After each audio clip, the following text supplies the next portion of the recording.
Well, it's been a while, but it's a great pleasure to have one of my favourite podcasts back in Inclusion Talks. And Cindy McDougall is my co-host. And we thought before we started chatting to our guests, of which Cindy has worked meticulously and as usual very, very hard in being able to attract all the guests because she's got such a great reputation and name in the all inclusion space, particularly with Little Athletics in the southwestern part of the state and in Western Victoria.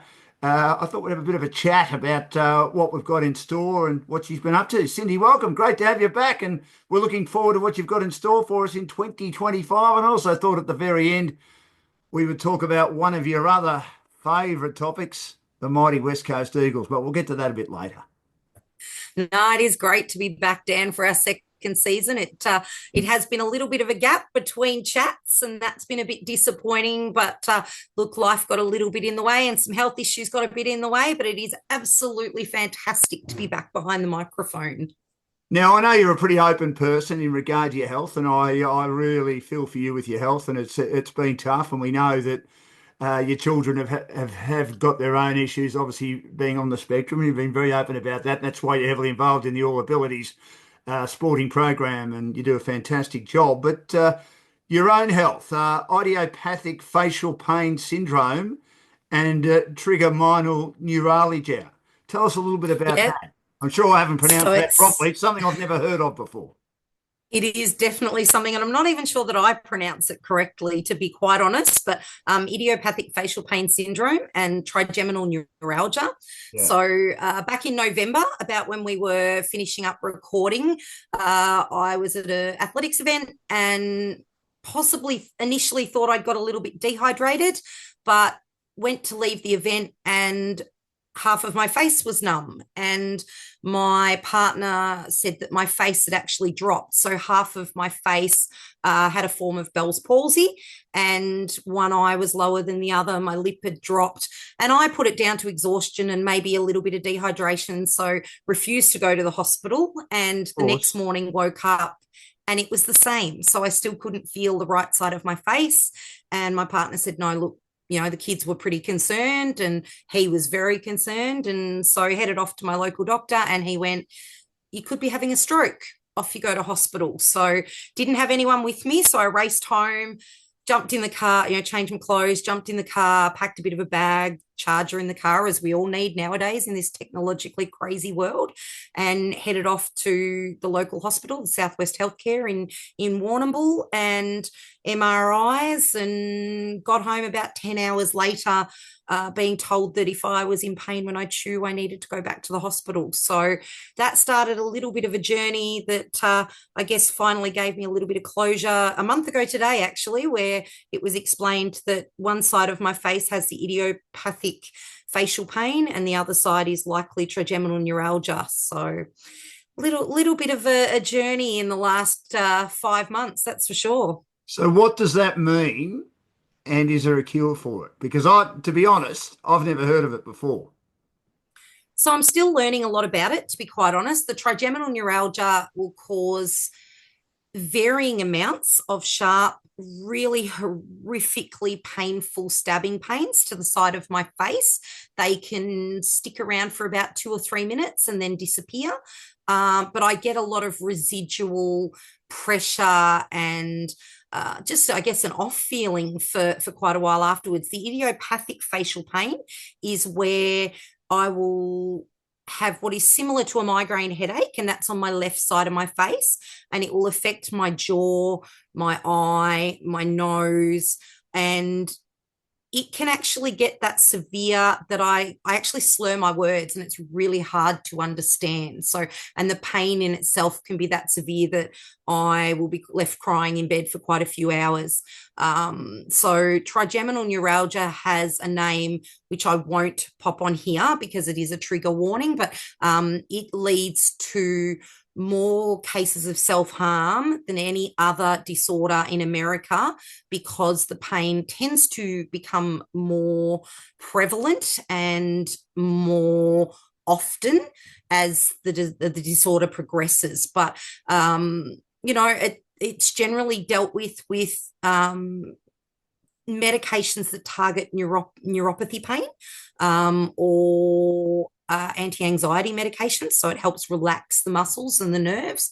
I've chosen to go down a natural path to start with, and because I have extreme medication allergies, and I've actually found a little bit of a sweet spot. It gives me extreme dizziness at times, but I've actually found one natural medication that is working for me at the moment. So it gave me the confidence to come back on and start up the podcasts again, which has been really great, because it does knock your confidence, and it does knock your belief in your abilities a fair bit. The doctors told you, and those that know you that would be listening to this, you are an incredibly busy person. You're an energetic person. I don't think you believe in rest except when it's required in the middle of the night. Not sure how much rest you get in the middle of the night anyway. I'm not privy to that. I don't need to know that. But you, I think, do way too much. But that's just your giving nature. Have you been told to maybe slow down a bit, Cindy? I've certainly told Oh, you, look, but you don't listen to me, so it doesn't matter. Oh, look, I don't listen to probably nearly anybody, but it is definitely exacerbated by stress. So, Yes. and I do find I get a lot more of the pain if I'm stressed.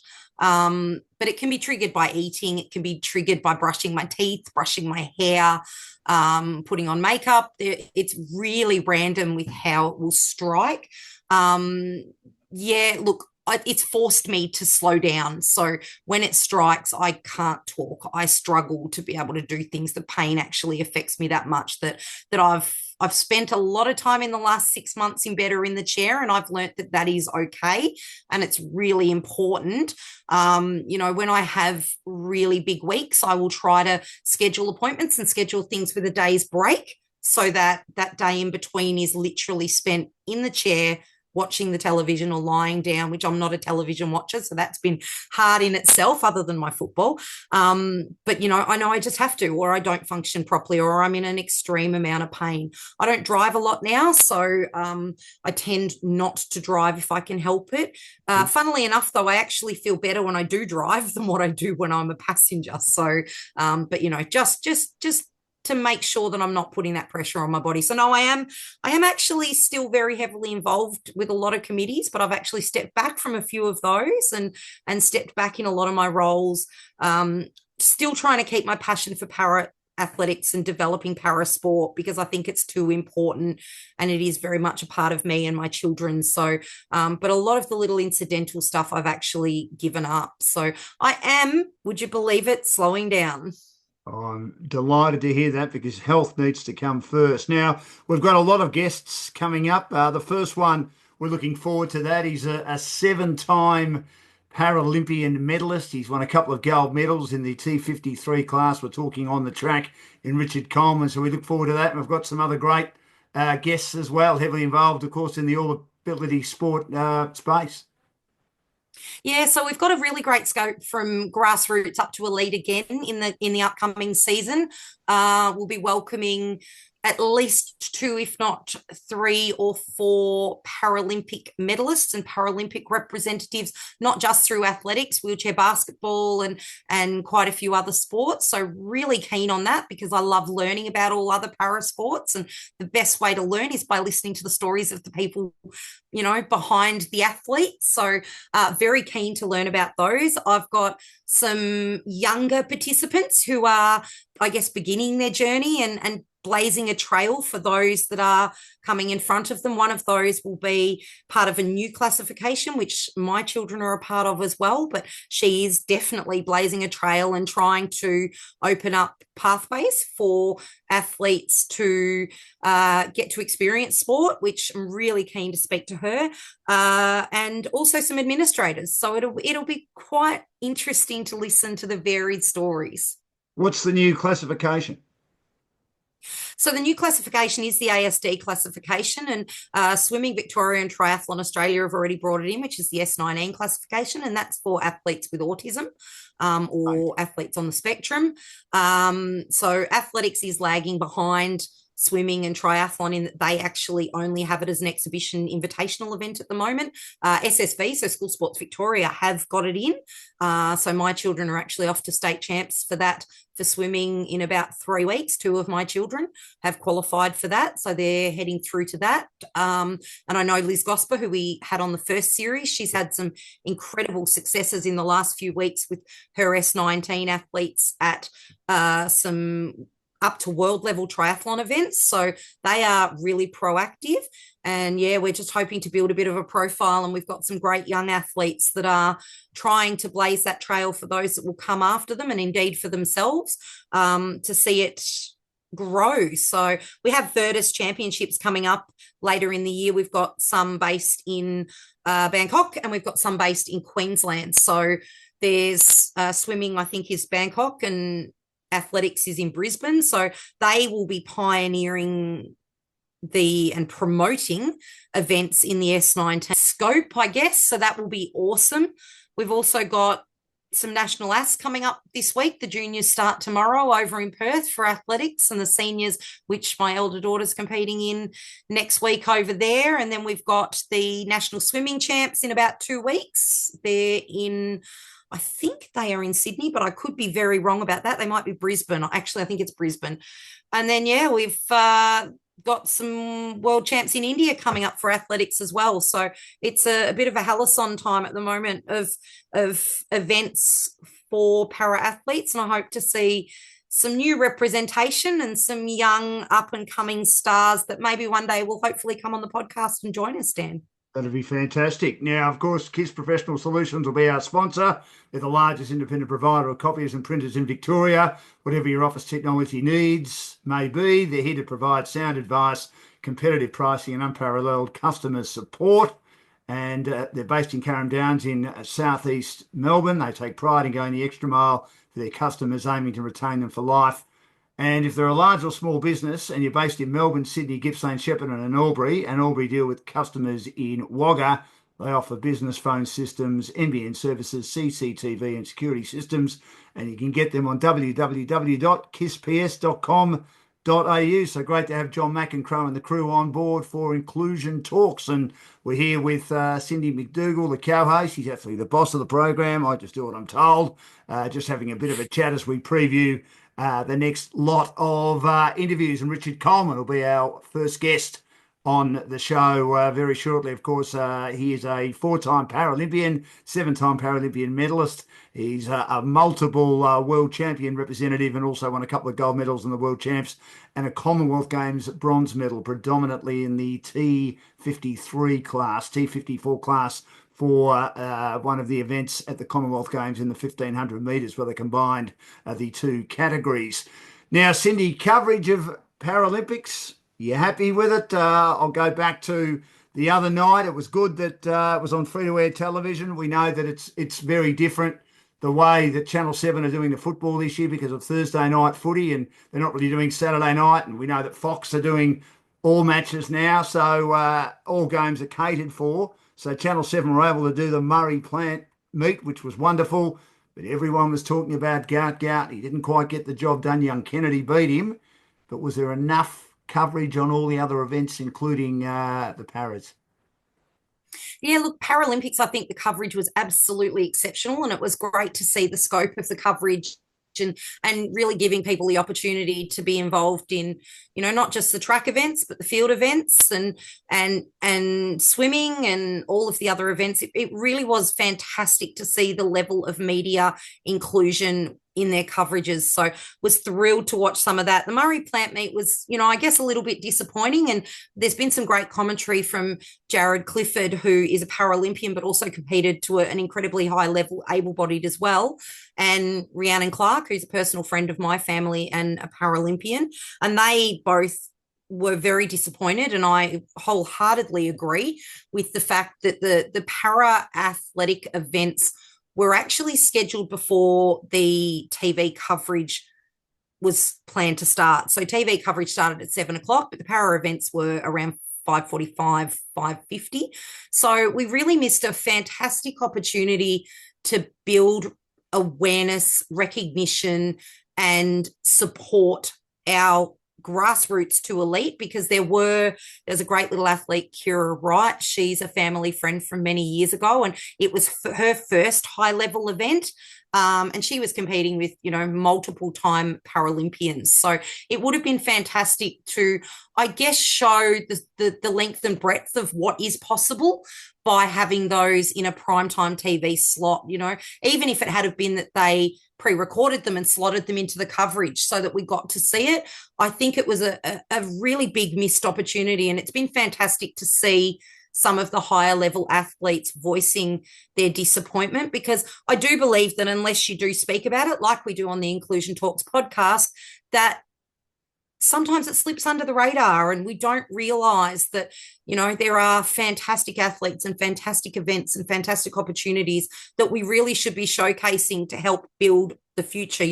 Our Paralympians are incredibly successful. Our para athletes are incredibly successful around the world. And I truly believe that the best way to go forward is by making it more visual and making it more understood and making it, I guess, more accepted. So, yeah, from a personal point of view, I was really disappointed. It was fantastic to see it in prime time.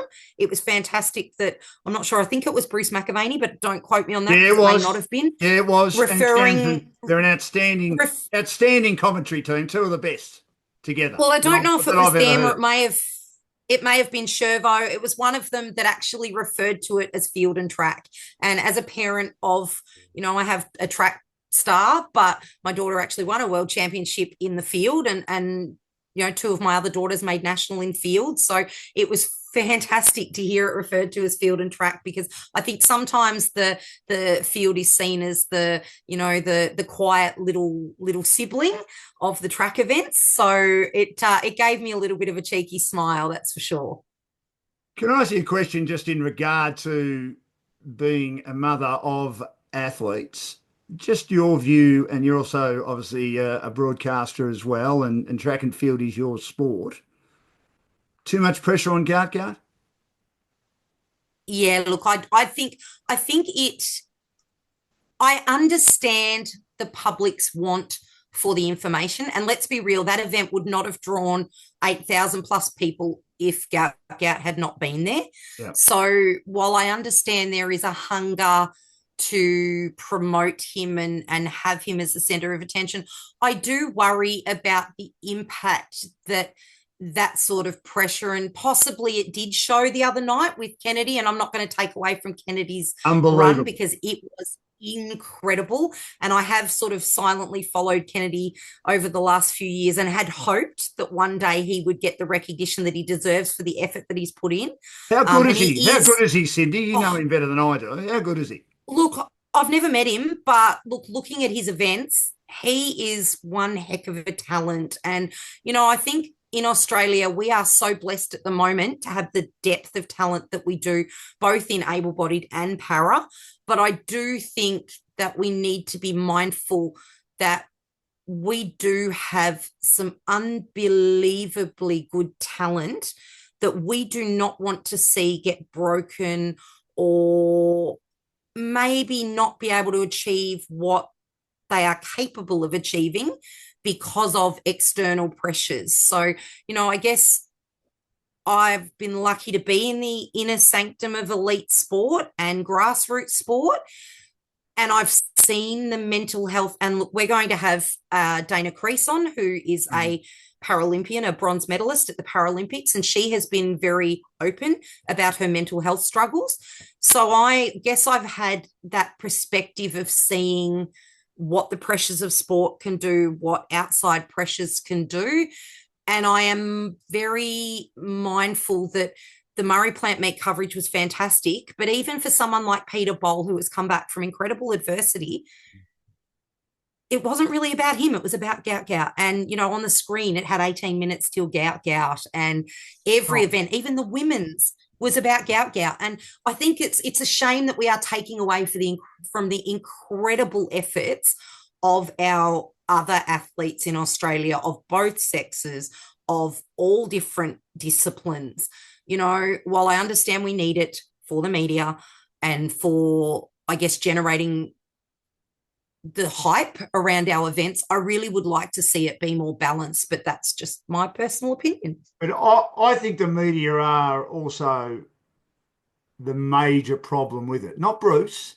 If you were to talk to Bruce, and as you know, he's a hero of mine, and at 71, he still has this love of, and you and I have discussed this about, if you're going to be a good broadcaster, you've got to prepare and know your stuff and do your stats. And his preparation is second to none, and he hires people to help him as well because he does so much. And he's still got the passion to do that. If you lose the passion to do that, I think that's when you give it up. And I'll be honest to say, Glenn Mitchell, a good mate of mine, you know quite well too, from the ABC, has retired because he didn't want to do the prep anymore. And that's fair enough, because he said, I'm not doing it unless I can do the prep. Now, Bruce would have done a lot of work on Gout. He would have done a lot of work on Kennedy. But any event he would have done, he would have promoted it to the hill. It's not him. It's other members of the media that, because we've got this kid we think is going to be the next superstar, there's enormous pressure on him. And I agree with you with the mental health aspect. He's just 17. They're talking about Harley Reid from your football club, West Coast, which we'll get to in a minute. He's only 19. Enormous pressure. Don't put too much pressure on them. Let them have their journey and see how they go. Now, I hope that people, it's been a different sort of week, hasn't it, in regard to people talking about Gout. They're not saying, oh, it was a failure. Another 5 minutes, another 5 metres, he probably wins that race, but he didn't. And well done to Kennedy, full credit. But having said that, they're sort of not putting the narrative out now that he was unbeatable, that he might win every race he's in, which was the impression I got before the 200 metres on the weekend.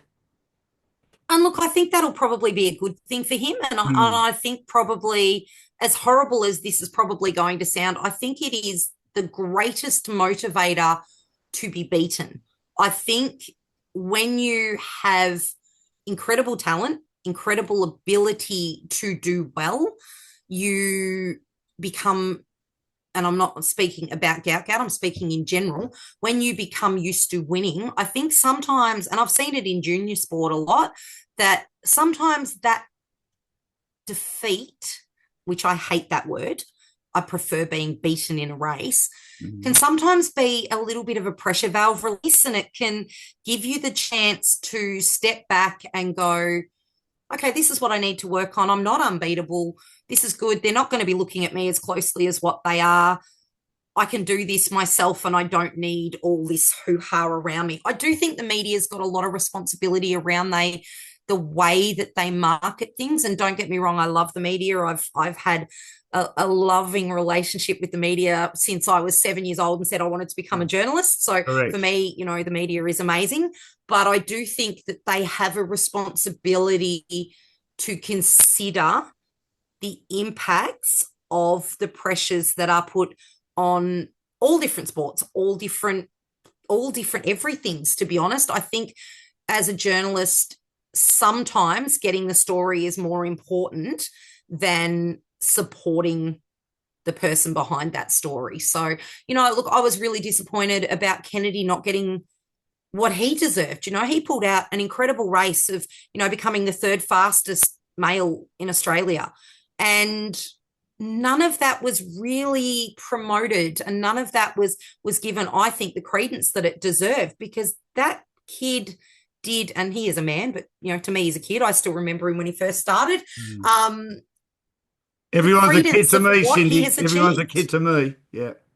Well, I just can't believe that, he's put in that incredible effort. He's pulled it out on such an incredibly high-pressured event and high-pressured stage. And I think some of the accolades that he probably deserved weren't there. And I think that's the disappointing part in all of it, because he's probably worked just as hard as Gout has, and, is an incredible bloke with an incredible work ethic, and hasn't, in my eyes, and it is only my personal opinion, maybe hasn't been given the accolades that he deserves. So I'm hoping it will change the narrative a little bit for everyone in light of what the Murray Plant event was, and, especially around the para stuff, because I'd love to see a day where the paras are running with the able-bodieds. And I know when we have Richard on, that's something that he's really passionate about as well. He certainly is. He'll be our first guest on Inclusion Talks. We're just previewing the new season.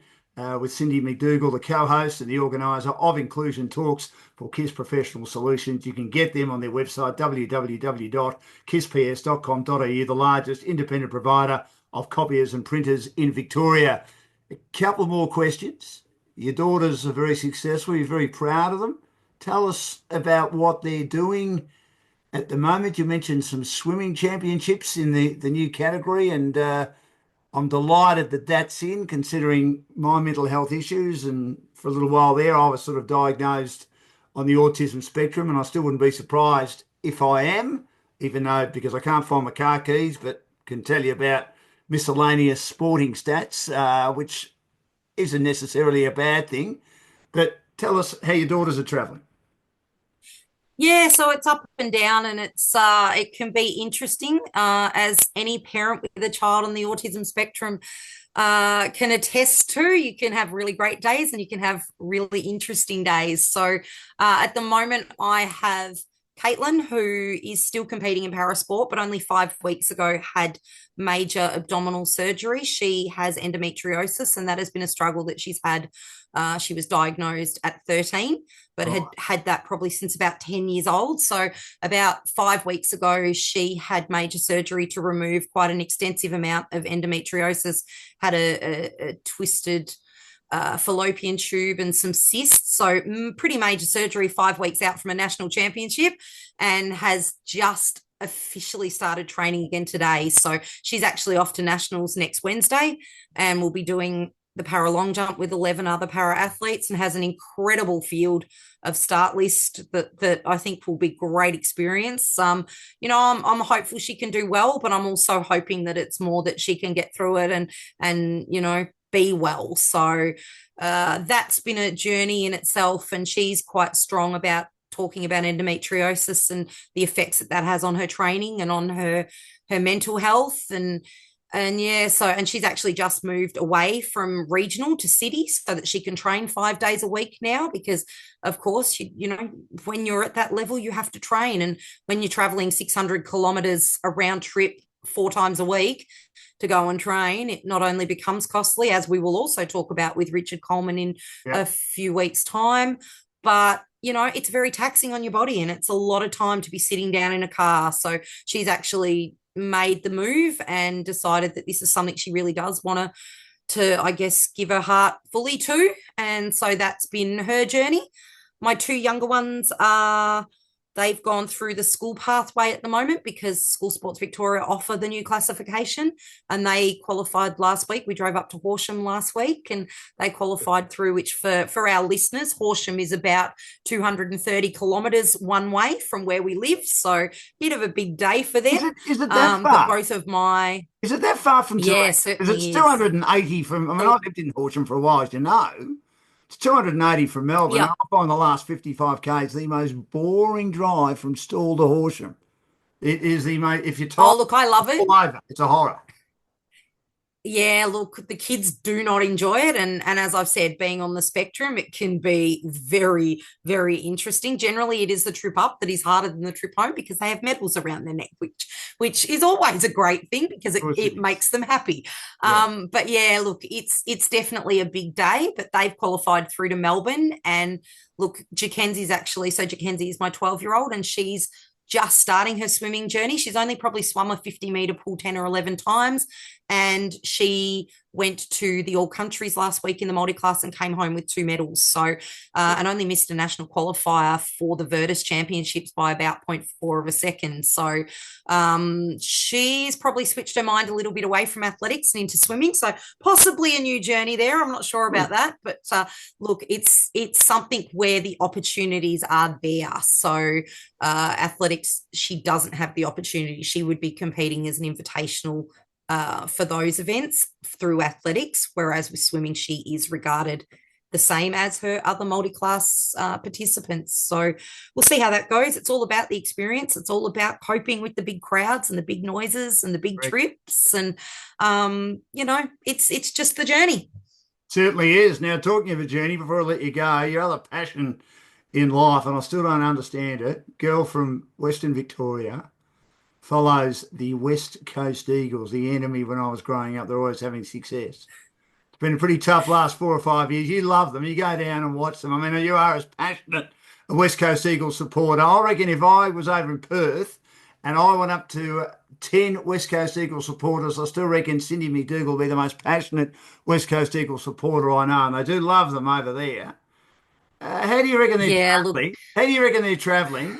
And Oscar Allen, did he do the wrong thing? And do you think you've lost him?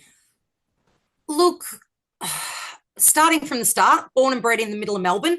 Yeah, Yes, very passionate West Coast Eagles supporter, and I will thank Geelong supporters for building that passion for me. Richard Coleman, who is coming on, is very much a passionate Geelong, not so much football, but Geelong the place yeah, fan. yeah. I will credit them with, I guess, supporting my obsession and building my obsession.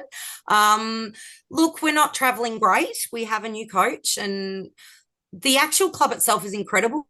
And just on our inclusion stuff, there's been some new inclusion stuff happening in the last few weeks, which has been incredible. They are incredibly inclusive, which I absolutely love, and definitely builds my passion for them a little bit more. But look, the girls are building beautifully. We've got Daisy Pearce, and I'm Ripper. part of the cheer squad for both, so luckily get to interact with both of them. The boys have a heck of a journey ahead of them, and look, they probably cop a lot more in the media. Again, we talk about media. They cop a lot more in the media than they probably deserve, and it puts a lot of pressure on them.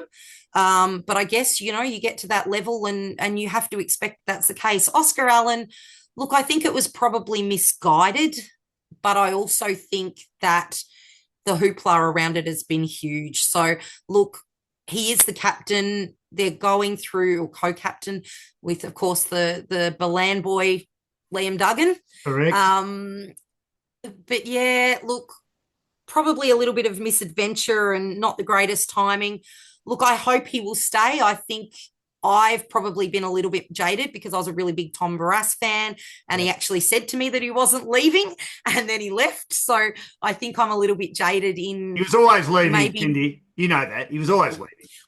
And look, I don't know about Oscar. I hope he will stay, but realistically, I'm a passionate fan, and I know that my team is at the bottom of the ladder. So, if you've got the opportunity for success, I don't know, or even being a passionate fan, I don't know that you could begrudge anybody wanting to follow success, because ultimately, when you begin a sport and you become good at a sport, that is what it's about. You can say it's all about the team, but it's not. It's about the successes that you chase. So, I'm probably a little bit different of a fan that while it bites and it hurts and I wish they wouldn't go, there's also a really great part of me that loves to see them succeed. Seeing Jack Darling and having Andrew Gaff cheer him off the ground for his 300th game, it was really hard seeing him in those colours, but it was also awesome to see that he got to experience that and have that success. So, I think it's the same with any sport, para, able, elite, grassroots.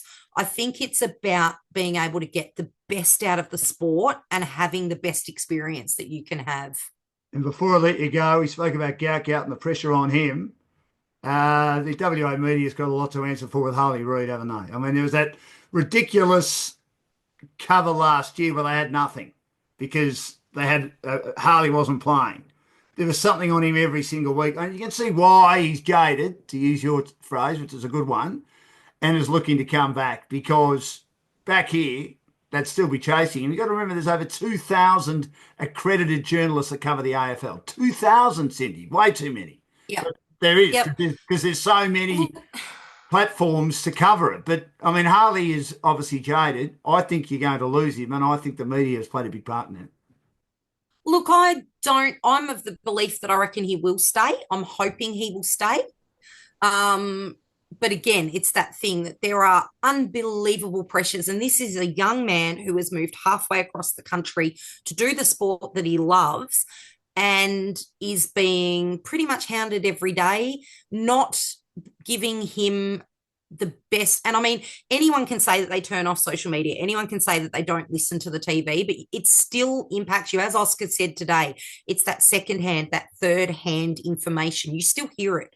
You still see it. It still impacts you. And I think again, if he does leave, which again, I hope he doesn't, I've spoken to him quite a few times, find him to be a great bloke.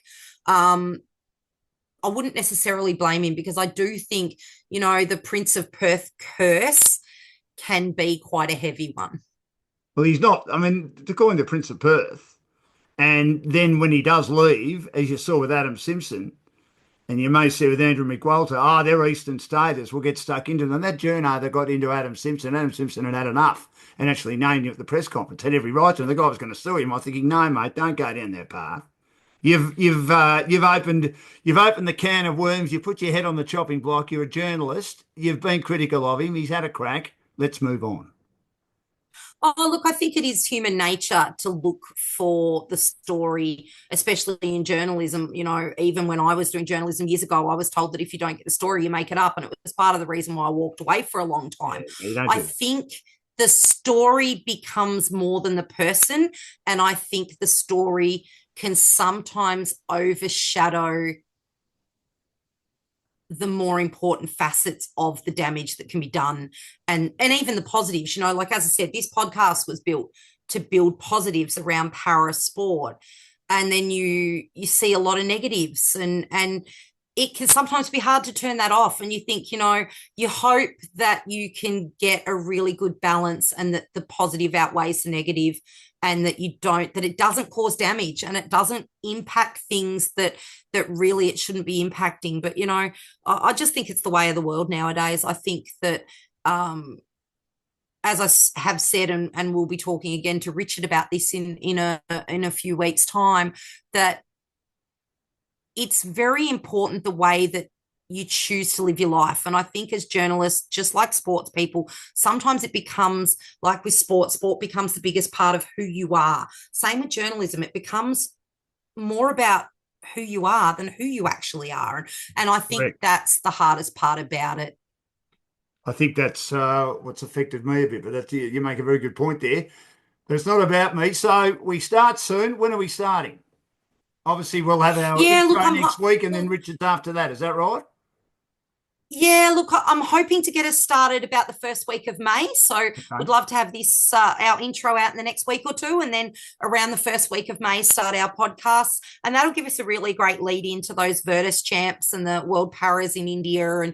And hopefully that'll give us a great build into some fantastic parasport opportunities that we can definitely capitalize on and get some of those incredible stories out there.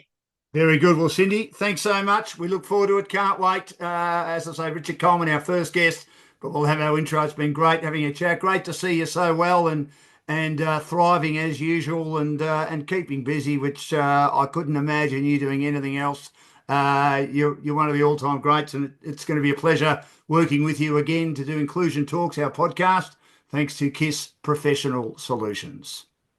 I'd just love to thank KISS, and I'd also like to thank our listeners, because without them, para inclusion is a lot less important. So I love knowing that we are getting it out there to all the people who are our para sport supporters.